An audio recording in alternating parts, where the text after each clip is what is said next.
Salut tout le monde, j'espère que vous allez bien les amis. On se retrouve aujourd'hui pour une nouvelle vidéo Mercato avec au programme pas mal d'officialisation. Aujourd'hui, on va démarrer directement avec la première. Alors c'était déjà évoqué depuis quelques semaines maintenant. C'est officiel, l'international japonais Daichi Kamada s'engage en première ligue du côté de Crystal Palace. Il s'engage pour 2 ans, le milieu de terrain japonais. Son contrat venait de se terminer avec la Lazio. Lui qui est passé aussi par l'Allemagne, il a performé notamment du côté de l'Eintracht Francfort. C'est une belle recrue dans le secteur offensif pour Crystal Palace. C'est un joueur assez fin techniquement. Palace va certainement perdre, en plus de ça, on le sait déjà, Michael Olise, peut-être Eberechi, Eze aussi. Donc, alors c'est pas du tout les mêmes profils, c'est pas du tout les mêmes postes, mais en tout cas, ça apporte quand même une petite plus-value offensivement Daichi Kamada quand on peut penser qu'ils vont perdre les deux cracks offensifs que sont Olise et Eze. C'est quand même un beau renfort pour Palace. On enchaîne les amis, on va du côté d'Arsenal. Les Gunners qui vont donc activer l'option d'achat auprès du portier David Raya, que l'on a vu tout au long de la saison avec les Gunners et qui a d'ailleurs fait une très belle saison, David Raya. Et c'est pour ça aussi que du côté des Gunners, on va lever l'option d'achat qui est à peu près de 30 millions d'euros, un petit peu moins, puisqu'il était prêté cette saison par Brentford, David Raya, et il a convaincu tout le monde du côté des Gunners et notamment l'entraîneur Mikel Arteta. Donc voilà, David Raya va continuer avec Arsenal. Il a quand même une trajectoire de carrière assez fulgurante en Angleterre. Ça fait 3-4 ans qu'il était à Brentford, il a été prêté chez les Gunners et donc il va faire partie maintenant du projet très long terme pour les Gunners. Il a que 28 ans, David Raya, et là ça a été la consécration cette année pour lui, une très très belle saison avec Arsenal. On enchaîne les amis, on va du côté du Portugal. Le Benfica Lisbonne qui signe le buteur grec Vangelis Pavlidis qui arrive en provenance des Pays-Bas de la Z Alkmaar contre 18 millions d'euros, un contrat de 5 ans. Pavlidis est un excellent buteur, il a beaucoup marqué avec la Z cette saison. C'est un vrai renard de surface, Vangelis Pavlidis, affaire à suivre. On sait que le Benfica en général réalise de très jolis coups mercato et est capable de revendre le joueur, pourquoi pas 2 fois ou 3 fois son prix, voire même peut-être plus, d'ici 1 an, 2 ans. Voilà, ça peut exploser. Vangelis Pavlidis du côté du Benfica, je pense que ça peut vraiment faire mal et que les stats peuvent être incroyables parce que c'est vraiment un très bon buteur dans une équipe comme le Benfica. Voilà, je pense que ça peut être vraiment un très joli coup. On poursuit les amis, on va en Allemagne et ça concerne aussi l'Angleterre et Manchester United qui a offert donc un contrat de 5 ans à Matthijs de Ligt, le défenseur néerlandais du Bayern, qui semble être convaincu, lui, que la meilleure option est celle de Manchester United. Maintenant, reste à tomber d'accord entre Manchester United et le Bayern Munich. Mais en tout cas, on se rapproche donc d'un départ de Ligt. On en a déjà parlé. Il semblerait que ce soit Manchester United qui soit en tête dans ce dossier. Il n'y a visiblement pas d'autres clubs ou d'autres gros clubs qui sont sur le dossier. Donc les Red Devils avancent plutôt positivement sur le dossier de Ligt. On poursuit les amis avec une petite information concernant Alvaro Morata, le buteur de l'Atlético Madrid, qui d'ailleurs cette saison, la saison qui vient de se terminer, a performé puisque en termes de buts marqués, c'est la meilleure saison de sa carrière, ex aequo avec une autre année il y a 6-7 ans, mais en tout cas c'est sa meilleure saison aussi cette année avec 15 réalisations avec l'Atlético en championnat. Il a reçu 2 propositions d'Arabie Saoudite, dont une du club d'Al-Qadisiyah, le club qui vient tout juste de recruter Nacho, il y a à peine une semaine maintenant. Morata a donné sa priorité à un retour en Serie A. Alors reste à savoir dans quel club, parce que on sait que il connaît très bien la Juventus, Alvaro Morata. Il y a peut-être d'autres options. Alors c'est moi qui vous le dis comme ça, mais je sais pas. Si le Napoli, pourquoi le Napoli n'irait pas sur le dossier Morata? On peut se douter que Naples va vraisemblablement perdre Victor Osimhen. Alors peut-être que les Napolitains vont tenter le coup. En tout cas, lui aimerait tout de même continuer en Europe et retourner en Serie A. Mais force est de constater que pour le moment, on n'a pas trop entendu de club de Serie A se montrer ouvert à une arrivée de Morata. Clause libératoire, hein, pour Morata, c'est pas très très cher, 12 ou 13 millions d'euros de clubs saoudiens, ou alors la Serie A pour Morata. En tout cas, il est très peu probable qu'on le voit du côté de l'Atlético l'année prochaine. On enchaîne les amis et on va aller du côté de Tottenham. Vous savez, des fois les informations mercato, ça avance vite et parfois ça se modifie vite et ça part dans une autre direction. Pas plus tard qu'il y a 2 jours, lors de la précédente vidéo, les amis, on avait parlé de ce jeune talent anglais qui, à mon avis, va véritablement faire parler de lui. Et je vous avais dit il y a 2 jours, parce qu'il y a 2 jours, il devait signer du côté de Brentford. Il y avait un accord verbal. Je ne sais plus si c'est de lui dont on parlait quand je vous avais dit accord verbal, les amis, c'est bien, mais tant qu'il n'y a rien de signé, c'est pas concret. Alors je ne sais plus si c'est de lui dont on parlait, mais en tout cas, je vous avais dit, pour moi, ce jeune joueur que j'ai déjà vu un petit peu, parce que je suis le championnat de 2e division anglaise, hein, qui est un championnat magnifique. C'est un joueur qui, à mon avis, va faire beaucoup pour parler de lui et va être international anglais, je pense, d'ici à quelques années, international A, et je pense qu'il va rejoindre une très grande équipe. Et au final, 2 jours plus tard, il ne va pas rejoindre Brentford, il va rejoindre, oui, une très grande équipe, puisque Archie Gray va rejoindre Tottenham en Première Ligue. Donc Brentford, c'était déjà une très belle étape dans sa carrière. Là, c'est du gros niveau, hein, Tottenham. Les Spurs, donc, qui officialisent l'arrivée de Archie Gray. Plus de 40 millions d'euros déboursés par Tottenham pour un joueur qui est né en 2006, hein, les amis, c'est dingue. C'est, je pense, un bon plan de carrière quand je vois ce qu'a fait Postecoglou avec Tottenham cette saison. Le profil de l'équipe, je pense que le jeune Archie Gray pourrait être un joueur qu'il va falloir véritablement suivre la saison prochaine en PL, hein. Il est très très doué et c'est, je pense, un joli coup pour les Spurs de Tottenham. On continue les amis, on va du côté de l'Olympique lyonnais, l'arrivée définitive de Saïd Benrahma, l'Algérien Saïd Benrahma, qui va donc continuer. Il était prêté, hein, depuis le mois de janvier. Un prêt qui a été d'ailleurs plutôt positif pour lui, auteur de 3 buts et 3 passes D avec l'OL en 12 matchs de championnat. Donc il s'engage avec l'Olympique lyonnais définitivement contre 15 millions d'euros. Pour rappel, les amis, Benrahma appartenait à West Ham, donc un renfort intéressant pour l'OL en vue de la saison prochaine. On retourne les amis en Allemagne du côté du Bayern Munich. Le Bayern est tombé d'accord en principe. Donc là aussi les amis, en principe, ça veut dire que c'est pas signé, hein. C'est que oui, on a discuté, on est tombé d'accord visiblement sur les modalités d'un contrat pour Xavi Simons du côté du Bayern, mais c'est pas signé, donc on peut pas encore dire il va y aller.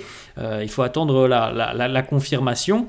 Tout peut évidemment très rapidement changer, mais la tendance c'est que Xavi Simons va donc de nouveau être prêté par le Paris Saint-Germain, encore une fois en Allemagne, mais que lui aussi, un petit peu comme Archie Gray, il va encore élever son niveau, hein. Il passe de Leipzig au Bayern, un Bayern qui va être très ambitieux la saison prochaine, hein, puisque le Bayern, hein, qui vient quand même de vivre une saison très très compliquée avec notamment la perte de son titre, hein, national. Le Bayern était champion d'Allemagne depuis 10 ans.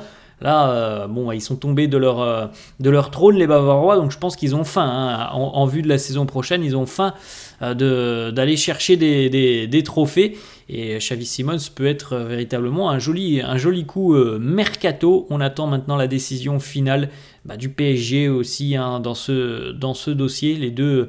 Les deux clubs vont devoir discuter, le PSG et le Bayern. On enchaîne les amis, on va du côté de Chelsea, l'arrivée du buteur barcelonais Marc Guiu. Je vous avais dit que c'était un défenseur, totalement faux.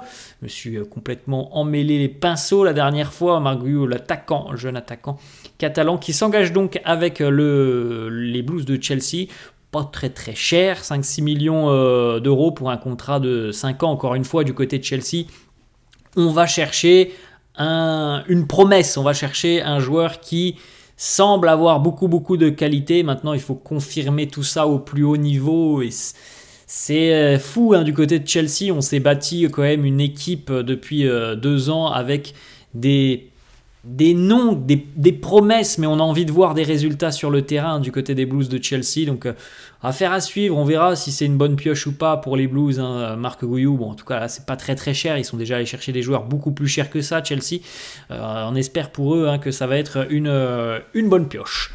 On enchaîne, les amis. On va du côté de l'Allemagne au Borussia Dortmund.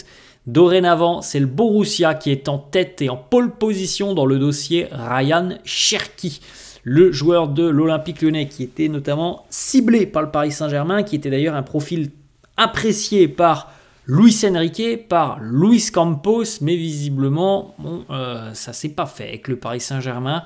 Alors, il y a eu certaines infos qui disaient que c'était pas un profil apprécié par Nasser El Khelaifi, mais bon, Nasser, normalement, c'est pas forcément à lui de juger si ce joueur est compatible avec les idées de Luis Enrique. Bref, c'est un autre débat. Le Borussia Dortmund est très confiant quant à la possibilité de boucler le dossier dans les prochains jours, et ce malgré l'insistance du PSG. Il y a déjà eu visiblement des discussions, Fabrizio Romano l'a confirmé, des discussions entre Cherki et le Borussia Dortmund, et Ryan Cherki semble être enclin à l'idée de rejoindre le club allemand qui, on le sait aussi, est un club qui donne beaucoup de temps de jeu aux jeunes et qui en général leur permet de franchir des paliers dans leur carrière. Donc c'est certainement un bon choix de rejoindre le Borussia Dortmund pour Ryan Cherki. On enchaîne, les amis, avec une autre information qui concerne un ex-joueur du Borussia Dortmund. Il n'est plus défenseur au Borussia depuis quelques jours maintenant. Mats Hummels quitte le Borussia Dortmund, et depuis quelques jours maintenant, beaucoup de rumeurs l'envoient chez le champion d'Allemagne, à savoir le Bayer Leverkusen, ce qui serait un joli coup pour Leverkusen, puisque Mats Hummels arriverait gratuitement avec toute l'expérience qu'il a, Mats Hummels quand même si évidemment maintenant c'est un vétéran et qu'on ne compte pas sur lui notamment pour faire des sprints, Mats Hummels, mais dans l'impact, dans la science du placement, c'est un très bon défenseur, Mats Hummels. Si on lui met à côté de lui, évidemment, quelqu'un qui peut un petit peu plus compenser son déficit de vitesse, ça peut être un joli duo. Leverkusen va en plus de ça vraisemblablement perdre beaucoup de monde dans le secteur défensif, notamment Jonathan Tah, normalement, qui devrait quitter le club. Donc là, une opportunité gratuite comme ça, il faut aller la chercher pour le Bayer Leverkusen. On enchaîne, les amis, on va du côté du Stade brestois. Brest, on rappelle, est qualifié en Ligue des Champions l'année prochaine. Les Brestois signent définitivement et officiellement le défenseur central Julien Le Cardinal, en provenance de Lens. Il était prêté cette saison du côté de Brest. Alors, pas beaucoup joué, Julien Le Cardinal, du côté de Brest. C'est ça qui est un petit peu surprenant, c'est qu'il a été prêté, mais il n'a pas énormément joué avec le Stade brestois. C'était très loin d'être un titulaire indiscutable. Brest a perdu Lilian Brassier. Est-ce que le Cardinal est le remplaçant de Brassier? Je ne sais pas.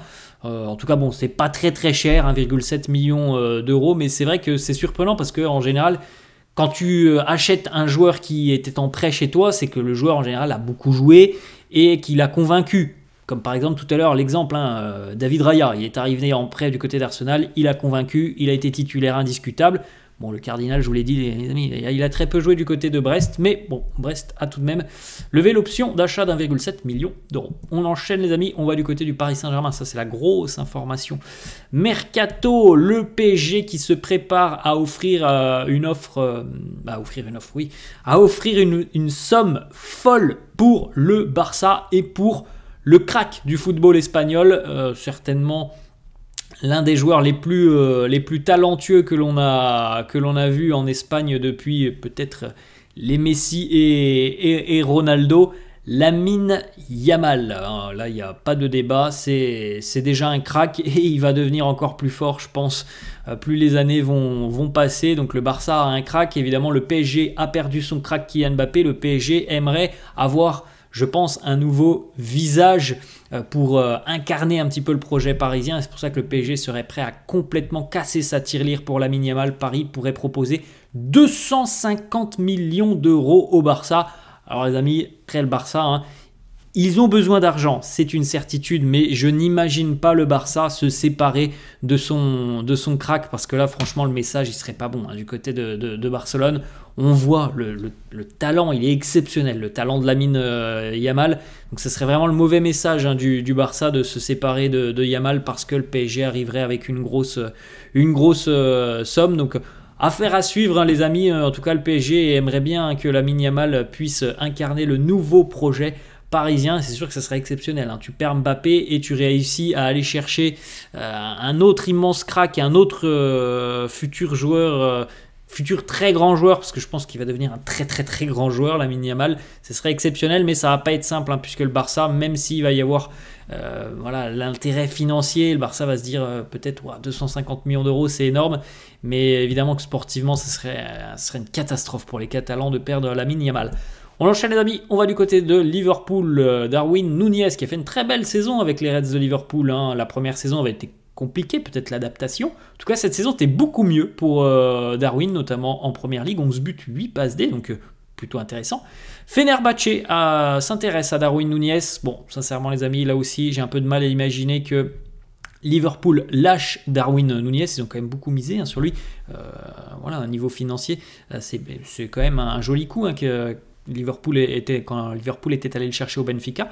Donc j'ai un peu de mal à croire que Liverpool va se séparer de Darwin, surtout qu'il vient de faire une belle saison.